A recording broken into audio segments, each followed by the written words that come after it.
잠언 23장 26절에서 28절 말씀입니다. 내 아들아, 내 마음을 내게 주며 내 눈으로 내 길을 즐거워할지어다. 대저 음녀는 깊은 구덩이요 이방 여인은 좁은 함정이라. 참으로 그는 강도같이 매복하며 사람들 중에 사악한 자가 많아지게 하느니라. 아멘. 아버지와 어머니는 자식에게 마음을 달라, 눈을 달라 할 권한이 있습니다. 사람의 중심이기도 하고 또 중심을 형성하는 것을 이 중심으로 진입시키는 결정적 역할을 하는 것이 눈입니다. 중심은 말 그대로 마음이고요. 그 중심을 어떻게 빚을 것이냐 할 때 이 빚어내는 어떤 힘을 갖고 있는 게 뭐냐면 우리 눈이 보고 있는 것들입니다. 부모의 경우도 항상 마음이 자녀에게가 있고 그 눈이 항상 자녀를 주목하고 있습니다. 마찬가지로 자녀가 항상 부모를 위하고 의식하고 존경하고 말씀을 떠올리고 또 부모의 가르침을 눈앞에 펼쳐놓고 그 길에 부합하는 일들만 선택하며 사는 것은 당연하고 마땅한 겁니다. 만약에 어떤 우리가 지도가 있다, 인생의 지도가 있다 하면 이거를 눈앞에 쫙 펼쳐놓고 이 삶의 길들을 한번 이렇게 딱 맞춰보는 거예요. 겹쳐가지고. 우리 그 학교 다닐 때 습자지라 그런 거 있죠. 밑이 비치는 종이 있죠. 근데 그 습자지에 바른 길을 지도를 그려놨어요. 그리고 그거를 이 세상 여러 길들을 이렇게 딱 포개 보면 맞는 길이 있고 안 맞는 길이 있다 이 말이죠. 그것처럼 부모의 길을 딱 이 세상 길 위에 딱 놓고 맞는 길과 안 맞는 길을 가려서 부모의 가르치는 길과 맞는 대로만 걸어가는 거예요. 이것을 가르치고 그렇게 하라고 명령할 권한이 부모에게 있어요. 왜냐하면 부모는 하나님의 대리자이기 때문입니다. 자, 여기서 또 한 가지 알 수 있는 게 뭐냐면 부모가 그렇게 요구를 하기 위해서는 본인이 그렇게 살았어야 되지 않겠습니까? 왜냐하면 부모가 가르친 대로 했는데 잘못되면 어떻게 하겠습니까? 즉 부모에게 바른 지도가 있어야 되겠죠. 부모 자신이 자식에게 마음을 달라고 할 때 그건 곧 나의 마음과 너의 마음이 일치한다는 것인데 부모의 마음은 그러면 부모만 되면 무조건 옳습니까? 그건 아니죠. 하늘에 계신 아버지의 마음과 일치된 하늘에 계신 아버지의 길과 합치되는 그런 마음과 길을 갖고 있어야 되지 않겠습니까? 그랬을 때 부모가 이걸 요구할 수 있고 그 요구에 따를 때 자녀도 하늘에 계신 아버지의 말씀에 합치되는 삶을 살 수 있습니다. 대부분의 부모는 실질적으로 이걸 요구하지도 않고 갖고 있지도 않습니다. 왜냐하면 하나님을 모르기 때문입니다. 이 땅에 많은 사람이 하나님을 모른다는 얘기는 많은 부모가 역시 하나님을 모른다는 얘기입니다. 그래서 이거를 가르치고 제시할 능력도 없고 또 한편 요구하지도 않습니다. 자녀에게 봐보세요. 어릴 때 밥 먹는 법을 가르칩니다. 그러니까 우리가 숫자로 아이를 평가하기 이전까지는 이 비슷한 것을 가르칠 줄 압니다. 근데 그 이후 나이가 되면 즉 초등학교 이후의 나이가 되면 부모 역시 세상하고 똑같은 것을 아이에게 요구합니다. 학원에서 1등하는 것을 학교에서 1등하는 것을 요구합니다. 돈 많이 주는 직장이라는 것을 요구합니다. 그랬을 때 자랑을 합니다. 우리 아들이 이번에 은근히 또 누가 물어보지 않는데 꼭 그 자랑거리를 말할 수 있도록 막 이 구실을 만들어냅니다. 그런데요, 아이가 정직하다는 것을 말하기 위해서 어떤 이야기거리를 만드는 부모 별로 없습니다. 우리 아이가 굉장히 정직한데 공부를 무지하게 못해. 그러면은 되도록이면 누가 자기 자식 이야기 안 해주기를 바랍니다. 그러니까요, 이거를 실제로 요구하는 부모는 어떤 부모인가 봐보세요. 대부분의 부모는 이런 걸 요구하지 않습니다. 그렇기 때문에 엄밀한 의미에서 아들이 하나님의 바른 길을 걸어가는 일은 고사하고 육체의 부모, 육신의 부모의 마음에 그 하나님을 모르는 부모라 할지라도 그 하나님을 모르는 부모의 마음과도 합치하지 않습니다. 그러니까는 잘 보십시오. 사람이 살면서 윗사람이 있고 아랫사람이 있는데 윗사람에 대하는 걸 보면 그 사람의 인생을 어떻게 사는지 그 관점이 어떤지를 대부분 알 수 있습니다. 근데 부모가 하나님을 알고 하나님의 길을 말하고 그걸 자녀에게 요구하는 것, 이런 일이 거의 없다는 말은 부모가 다른 길을 말하고 다른 길을 요구한다는 것이죠. 그래서 어떻게 되냐? 그 다른 길에는 기본적으로 부모에 대한 존경이 들어있지 않습니다. 그래서 끝내는 하나님의 길과 다른 길을 가르칠 때 이 자녀는 하늘에 계신 하나님은 뭐 둘째치고 육신의 부모하고도 거리가 멀어지는, 싸우고 원한을 가지고 불평하고 하대하고 버리고 죽이고 이런 일로 나갑니다.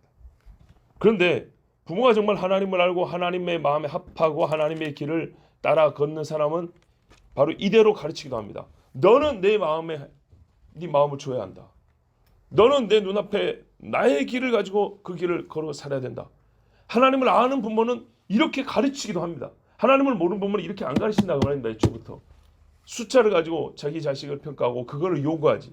마음을 요구하지 않아요. 자녀에게. 다른 데서 자랑할 것을 자녀에게 요구하지. 처음부터 하나님을 모르는 부모는 뭐 길이니 마음이니 이런 거를 별로 신경 안 쓴다고요. 그 결과 그 자녀는 육체의 부모하고도 굉장히 멀어져서 나중에는 부모가 자녀에 대해서 자랑할 것, 이야기할 것 없어지게 됩니다. 여기서 우리가 또 한 가지 알 수 있는 뭐냐? 인생에 있어서 마음이 결정적이라는 겁니다. 예. 눈도 있지만은 여기서 눈은 사실 마음하고 별개로 말하는 게 아닙니다. 그 마음을 누구에게 드리느냐에 따라서 삶의 주인, 인생을 어떻게 살았는지 의식이 바뀝니다. 누가 만들어 놓은 길을 참 길로 알고 걷느냐에 따라서 그 사람의 인생은 관점이 달라지고요. 삶의 목표, 목적이 달라집니다. 마음을 바치는 자에게 이런 일, 그것이 아니라면 사람은 버리게 되어 있거든요. 무슨 말이냐면 내가 누구에게 마음을 바쳤어요.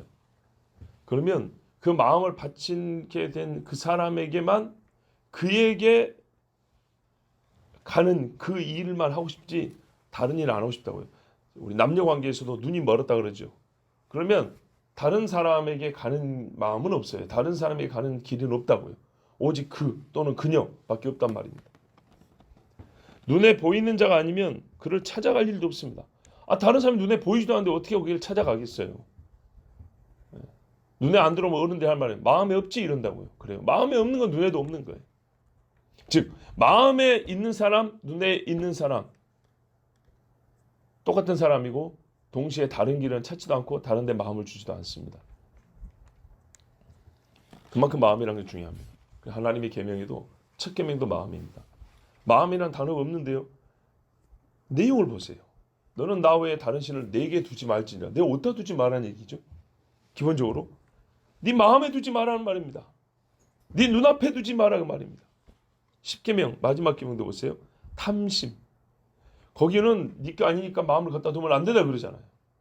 하나님 그래요. 마음을 둬야 할 분을 가르쳐주고 마음을 두면 안 되는 것들을 가르쳐주세요. 결국 이게 마음과 마음 사이입니다. 눈에 초점을 어디다 정해주느냐. 10계명은 그 성격을 볼 때 마음과 눈의 계명이라고 말할 수 있습니다. 그래서 부모가 오늘 이 말씀을 깨닫는 건 아주 중요합니다. 이 땅의 모든 부모가 낳은 자식들은 전부 사람입니다. 사람. 하나님의 형상입니다. 부모인 나도 하나님의 형상, 자녀도 하나님의 형상. 내 자녀이기 전에 내가 누구를 낳냐면 내 자식이긴 하지만 공통적 성격을 보면 그 공통된 어떤 정체성을 보면 사람을 낳은 겁니다. 사람을. 그러면 내 자식이기 전에 사람으로서 살아갈 길이 있는 것입니다. 그건 정해져 있는 겁니다. 팔자를 얘기하는 게 아니고요. 인간으로서 마땅히 해야 될 게 있다 이 말입니다. 그것이 먼저고 그 다음에 내 자식으로서 특징이 있는 것입니다. 모든 사람이 백정의 자식이든 영의정의 자식이든 사람으로서 해야 될 도리가 같기 때문에 그들이 신분은 달라도 사람으로서 행할 일을 똑같이 하고 그것을 안 했을 때는 비난을 받습니다. 그리고 이제 인간이 만들어놓은 그 다음에 신분 체계와 사회 계급 그 안에서 뭔가 요구가 다르겠지만 말 그대로 그것은 두 번째고 그건 인간이 만든 겁니다. 우리가 자녀를 기를 때 첫 번째 뭐냐면 내 자식아 나는 너에게가 아니라 사람으로서 너는 이걸 먼저 가르쳐야 된다 이 말입니다. 그랬을 때 하나님이 우리에게 사람으로서 우리가 누군지 어떻게 살아야 하는지를 가르쳐 하나님의 형상으로서 하나님 근본적으로는 하나님의 피조물이고 자녀라는 것. 그것을 가르쳐 줬기 때문에 거기에 마음을 두고 거기에 눈을 둬야 합니다. 우리 하나님이 그걸 요구하셨고요. 에덴 동산에서도 그렇게 말씀하셨습니다. 이것을 알고 자녀에게 가르치면 그 자녀가 안 그래도 생기고 또 나를 닮았는데 그렇지 않아도 말하는 거나 생각하는 거나 행동하는 것도 꼭 부모를 닮게 돼 있는데 그 이전에 그보다 더 크게 그 아이의 인생 걸어가는 거 보면 걸음걸이는 나하고 비슷할지 몰라도 걷는 길은 훨씬 나보다 바른 정말 하나님의 자녀로서의 길을 걸어갈 수가 있습니다. 자, 마음을 주지 말아야 될 대상이 여러 가지인데 그 중에 가장 대표적인 인물이 누구냐면 음녀입니다. 음녀. 음녀는 성경에서 여러 가지 의미로 쓰이죠. 좀 상징적으로 마귀라고도 할 수 있고 악한 자, 사람의 영혼을 갉아먹는 자의 대표입니다. 그리고 실제로 여자를 가리키기도 합니다. 음녀는 말 그대로 음녀입니다. 예. 이 말씀 그대로 음녀를 쫓아면 인생을 망칩니다. 어떤 사람들이 가끔 인터뷰하는 영상을 보면 과거에 본인이 밤의 여인, 밤의 꽃이라고 하는 여인들과 오랜 시간을 함께했다. 그런데 이런 말이에요. 그 여자들 중에 고수는 사람의 마음을 뺏는다 그랬어요. 그러니까 인물로만 승부하는 게 아니라 그 남자들의 외로운 마음과 뭔가 그 그리워하는 어떤 여인에 대한 그리움을 가지고 이용을 한다 그랬어요. 그런 여자가 고수래요. 그러면 그 남자는 매일 찾아올 뿐만 아니라 소위 업무적 만남 외에도 자기의 모든 것들을 다 갖다 준대요. 마치 그 여자랑 정말 100년 가약을 맺고 살 수 있고 그 여자가 내 인생의 여자인 것처럼 뭐 그런 경우도 가끔 있긴 있어요. 또 그렇게 되어가지고 부부로 사는 것을 전 부정하는 건 아니에요. 그렇지만 대부분은 이용하려고 그러거든요. 이용해 먹으려고 그래요.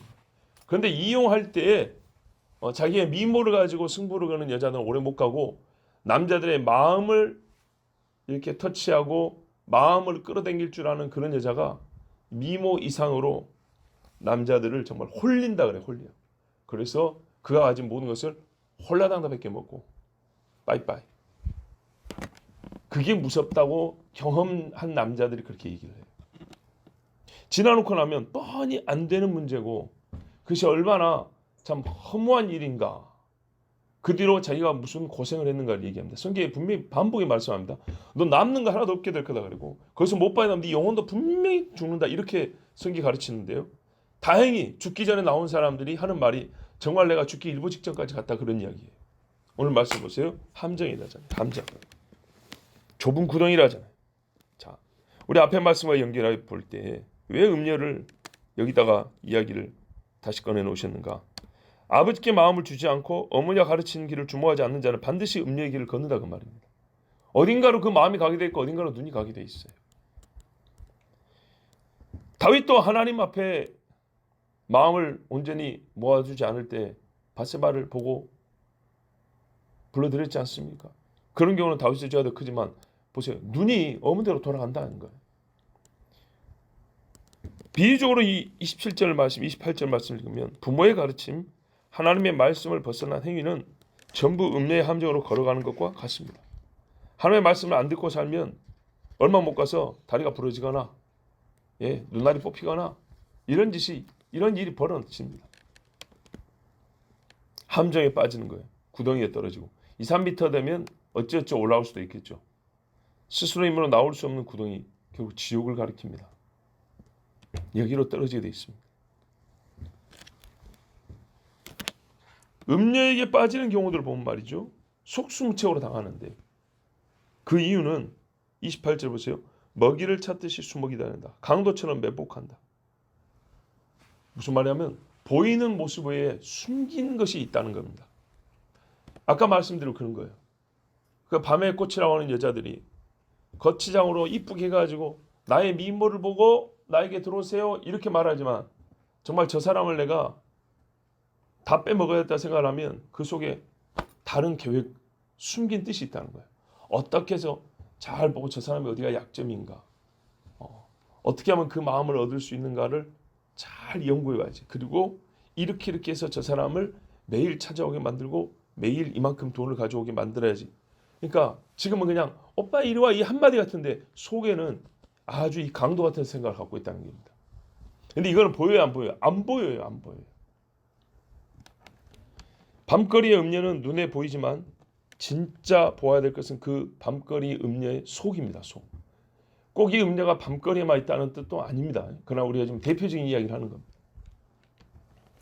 그 속에 감추고 있는 것, 덫을 설치해 놓으면 이 남자들은 속을 볼 줄 모르기 때문에 걸려듭니다. 음녀는 우둔한 자들을 놓치는 법이 없고 이 사람들을 구덩이에 떨어지게 하는데 그 구덩이는 끝이 없습니다. 그런데요, 떨어지면서 이 사람들이 안 떨어지려고 또 떨어지는지도 모르고 안 떨어지려고 하는 사람은 손을 긁기도 하고 떨어지는 줄 모르는 사람은 떨어지면서 재밌다고 춤을 추면서 이리 부딪히고 저리 부딪히는데 그 벽면에 흔적이 남아요. 제가 하나 이제 비유적으로 벽면에 흔적이 남는데 그 흔적이 좋은 것들이 하나도 없어요. 자 보세요. 그 여자에게 안 떨어지려고 하면서도 어떻게 하냐면 오늘만 하면서 어디서 돈을 땡겨옵니다. 거짓말로 돈을 부모에게 타오기도 하고 친구들한테 빌려오기도 하고 또 재밌다고 하는 사람은 사기를 쳐서 도둑질을 해서라도 강도짓을 해서라도 돈을 마련해 옵니다. 그래서 이 사람이 구덩이에 떨어질 때 반드시 흔적을 남기는데 전부 다 사악한 행위들, 범죄 행위들입니다. 가족이 있는 사람 같으면 마음이 음력이 가 있으니까요. 가족에게 마음을 주겠어요? 안 주겠죠. 돈을 어디다 쓸까요? 그러면 가족에게는 그 남자가 가지고 있는 돈이 얼마인지 아는데 너무 적다. 그러면 이걸 어디다 썼냐 물어보면 솔직하게 말할까요? 절대 말 안 하겠죠. 가족 간의 거짓말, 사랑의 눈빛은 사라져버리고 냉담하고 속고 속이는 일이 많아집니다. 그리고 이 음행 자체가 죄입니다. 무엇보다도 그죠? 그래서 뭐라 했어요? 음녀에게 빠진 사람들은요 사악한 자가 많아진다는 거예요. 즉 죄를 짓는 자가 많아진대요. 음녀에게 빠진 그 자체도 죄입니다. 그 자체도 죄지만 그 빠져있는 상태를 유지하기 위해서 그게 재밌다고 마음을 그 음녀에게 눈을 그 음녀에게서 떼어놓지 않도록 좀 더 실제로 말하면 그 음녀가 내 마음을 계속 잡아주기를 내 눈을 계속 끌어주기를 다른 사람 보지 말고 나만 봐줘 이러면서 오히려 자기가 사랑해야 될 사람 마음을 도와야 될 분들에게는 다 거기 등을 뜯어와서 이쪽에다 다시 리모델을 하듯이 갖다 붙인다 이 말이죠. 그런 짓 중에 아름다운 건 하나도 없습니다. 다 범죄 행위들입니다. 그리고 그런 것을 이제서 삶의 의미와 즐거움이라고 생각합니다. 참 말은 멋지게 합니다.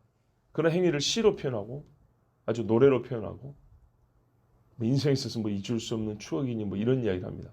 그러나 사실은 그거는 죄입니다. 우리가 옛날에는 말이죠. 노래 가사들을 들어보면 사랑이라는 것을 말할 때 잘 한번 분별해 보세요. 사랑을 가지고 노래를 할 때 대개는요. 마음의 문제들이 많았어요. 사랑하면 마음을 노래 가사로 삼아 가지고 사랑을 노래했다 이 말이에요. 마음에 관한. 근데 요즘에는요. 직접적으로 아니 직접 아니라 단도직입적으로 육체로 들어가 버립니다. 사랑을 얘기하면서 노래 가사 들어보세요. 지난 언제 너와 나의 밤에 뜨거운 밤을 즐겼어 뭐 이런 가사들. 권사님이 요즘 애들 가사 노래 잘 모르시죠? 저는 본래 가요를 잘 몰라요. 그런데 이 예를 들면 그 운동하는 피트니스 센터나 체육관이나 이런데 음악을 틀어줘요. 그 음악이 다 세상 노래들이잖아요. 뭐 거기서도 굉장히 아주 그냥 이 복잡한 음악은 안 틀어줘요. 그러면 사람 정신사를 운동 못 하겠죠. 어느 정도 감내할 수 있는 정도의 음악을 틀어주는데도 그런 음악 안 해도 그 정도 세상 노래 안 해도 사랑을 노래하는 것들 보면 정말로 옛날같이 진짜 시와 같은 사랑은 들을 수가 없어요. 굉장히 육체적인 것들이에요. 이 땅의 젊은이들이 그 젊음의 육체에 향락을 죽이던 어떤 일들, 사건들을 가사로 뽑아내서 그를 나열을 하고 그리고 그것들을 대개는 사랑을 노래하는 것으로 그렇게 판매를 합니다. 세상에 가요 중에 사랑 안 드는 노래가 몇 개나 됩니까? 다 사랑 이야기죠. 근데 여러분 60년 전에 사랑을 노래했던 노래하고 2020년대 지금 사랑이라는 주제를 가지고 분명히 노래를 만드는데 그 노래 가사들하고 멜로디를 한번 비교해 보세요. 전의 사랑을 들으면 괜히 마음이 진짜 좀 뭉클해지기도 하고 내가 정말 진정한 사랑을 하지 못하고 잘못된 사랑을 했나 하고 뭔가 우리가 좀 이렇게 자기를 돌아볼 수 있는 사랑인가 하면 요즘의 사랑은 그 좋았던 쾌락의 순간을 떠올리게 만드는 그거를 가지고 굉장히 깊은 어떤 사랑의 철학적인 내용을 들려주는 것 같은 또 포장은 또 그럴듯하게 해요. 다릅니다. 정말로 다릅니다. 자, 그래서 부모가 말입니다. 자녀에게 마음을 달라고 요구하고 눈을 내 길에 주목하라고 요구할 수 있는 권한도 있고 또 실제로 그렇게 가르쳐야 합니다. 그렇게 가르쳐야 계속 그렇게 하라고 요구할 수 있는 거죠. 그럼 부모도 역시 이거랍니다. 내가 말하는 마음은 뭐고 길은 무엇인가 할 때 오직 우리 무슨 성씨를 가진 집안의 부모와 자식 우리에게 두 사람의 맞춤형이 있나? 그것은 아닌 것이죠. 우리는 이 내 아들아를 들으면서 전부터 계속 하늘에 계신 아버지의 말씀으로 또 듣는다 그랬어요. 그리고 그것이 육신의 아버지의 입을 통하여 증거된다고요. 부모가 먼저 내가 하나님의 형상이다. 하나님의 자녀라는 것을 인식하고 그리고 마음과 눈을 하늘에 계신 아버지께 집중하고 주목하고 그러면서 자녀에게 이 말씀을 가르쳐 요구합니다. 그리고 주의할 것 실제로 육신으로도 음료 그리고 비유적으로도 하나님에게서 네 마음을 뺏어가는 것. 이 부모가 가르치는 길을 벗어나게 하는 이 사단과 세상의 손짓들. 그것은 정말 강도같이 너를 구덩이로 떨어뜨린다. 그리고 그 과정에 너는 그냥 피해자가 아니라 떨어지기만 하는 피해자가 아니라 너는 음료와 함께 죄를 짓는 죄인으로 죽는다. 이렇게 가르쳐야 합니다. 그러면 우리의 자녀들이 그 마음을 아버지의 마음에 주고 그 길을 어머니가 가르친 길로 걸어가는 정말 복된 삶을 살 것입니다. 기도하겠습니다.